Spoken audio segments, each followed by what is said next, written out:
As seabird biologist Bonnie Slayton slides off a small boat and walks through waist-high water, the brown pelicans spread their wings overhead until she reaches Raccoon Island. The narrow island is a small piece of land separating the American state of Louisiana from the Gulf of Mexico. During seabird breeding season, the place is full of noise and motion, one of the few remaining places of safety for the pelicans.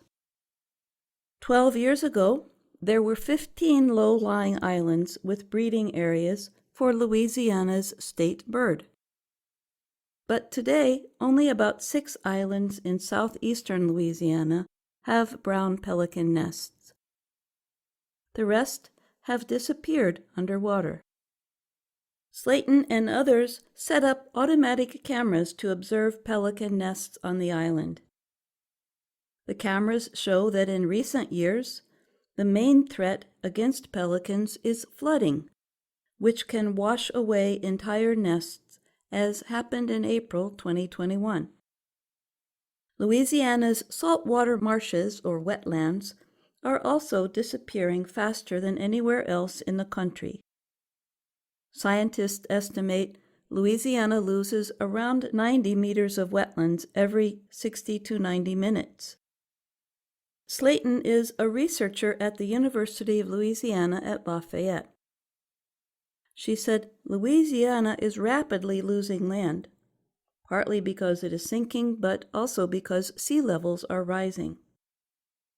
The disappearing islands are the location of a conservation success story. For many years, scientists have worked to bring the pelicans back from totally dying off. Mike Carlas is a state wildlife biologist in Louisiana. He said he never saw brown pelicans as a child in the 1960s. Like bald eagles, their populations had been killed by widespread DDT pesticide use. It thinned eggshells and prevented pelicans from hatching. The beloved birds were completely gone from Louisiana, only images on the state flag. But a long-running effort to save them led to the birds' return. After DDT was banned in the U.S. in 1972, biologists brought young pelicans from nearby Florida to repopulate empty islands across the Gulf of Mexico.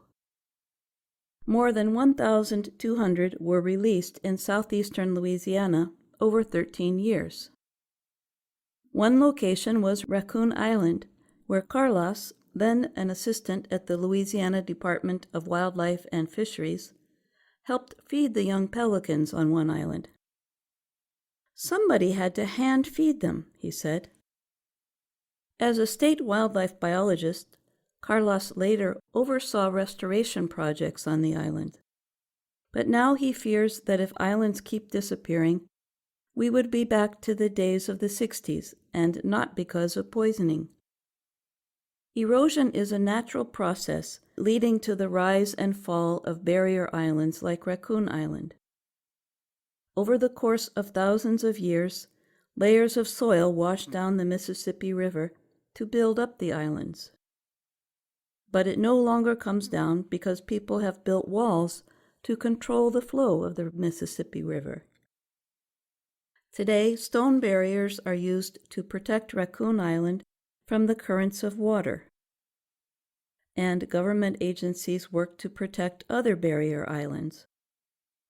The money comes from payments after the 2010 Deepwater Horizon oil spill.